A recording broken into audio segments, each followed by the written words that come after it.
Kecanduan spiritual Taiksu merupakan tingkat tertinggi dari blokade, dan pelarangan Taiksu bagaimana orang ini bisa mengendalikannya dan menganggapnya sebagai miliknya. Petik 2. Ji Dongdong terkejut, dia siap untuk mati, dan saat Ji Dongdong melihat pemandangan di depannya, seketika tidak lagi percaya diri seperti dulu. Jika Taiksu Sen dikendalikan oleh Sensi, sungguh merepotkan. Bagaimana? Jangan khawatir, semuanya akan berakhir jika kamu mati. Jangan terlalu khawatir, apakah Taiksu menang atau kalah saya tidak pernah punya kesempatan untuk menyaksikannya dengan mata kepala sendiri. Santai saja, itu bukan urusanmu, Xiao Yan berkata dengan nada menghibur. Dan kalimat itu hanyalah pembunuhan. Yang benar-benar ditakuti Ji Dongdong saat ini. Ini adalah pembatasan Taiksu tidak lagi menjadi yang terbaik suatu saat Sensi memiliki kemampuan untuk mendobrak batasan mereka. Ini akan membawa perubahan yang mengejutkan untuk invasi setelah Taiksu terlebih lagi. Melihat armor dewa palsu di tubuh Xiao Yan, Ji Dongdong menghela nafas dingin. Datang jauh-jauh Xiao Yan membunuh pejuang Taiksu dalam jumlah yang tidak diketahui jumlahnya. Tidak heran dia mengumpulkan semua armor dewa palsu dan selama inti dadanya tidak hancur. False God Armor memiliki kemampuan untuk memperbaiki dirinya sendiri. Ji Dongdong secara alami mengetahui berapa banyak pejuang Taiksu yang telah dibunuh Xiao Yan. Saya pikir pengepungan akan mengembalikannya, tapi saya tidak menyangka akan jatuh ke dalam situasi ini. Jika semua armor dewa palsu bisa menembus batasan, meski level armor dewa palsu ini tidak tinggi, tapi armor dewa palsu ini diperuntukkan bagi yang kuat yang telah mencapai keabadian.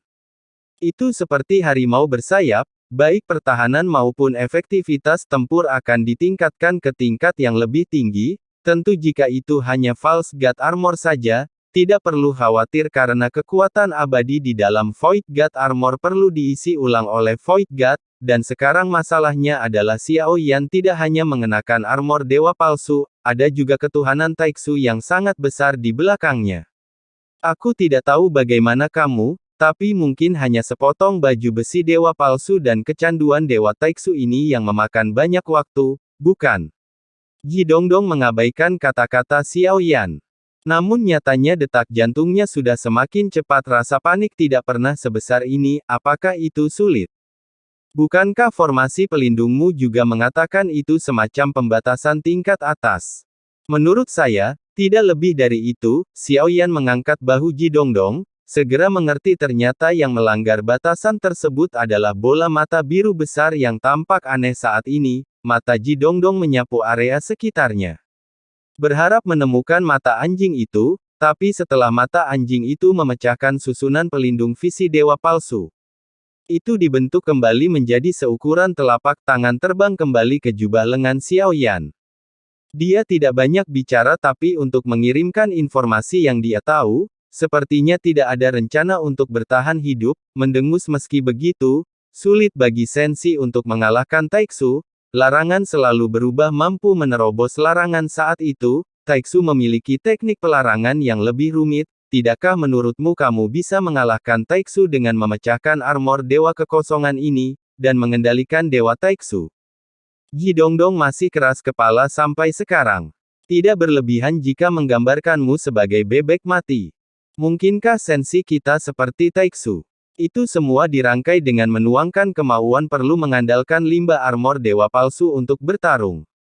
Saya akui bahwa teknik pengekangan Taiksu sangat berhasil, tapi kamu juga harus mengakuinya. Sensi sekuat awan. Sekarang kamu di sini hanya untuk memata-matai. Anda bisa mengetahui hal ini tanpa menebak-nebak. Dengarkan kata-katamu. Tampaknya selama periode waktu ini, selain penjarahan sumber daya yang tidak berguna, berita bermanfaatnya adalah saya tidak mendengarnya sama sekali.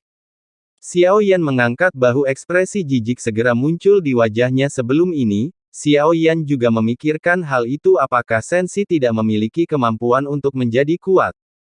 Namun di alam Suanyin, Xiao Yan melihat orang-orang kuat seperti awan di satu subdunia. Terlebih lagi, di antara Sensi yang luas, bagaimana mungkin tidak ada orang yang memiliki kekuatan superior. Kekuatan ratu bahkan lebih tidak terduga bagi Xiao Yan.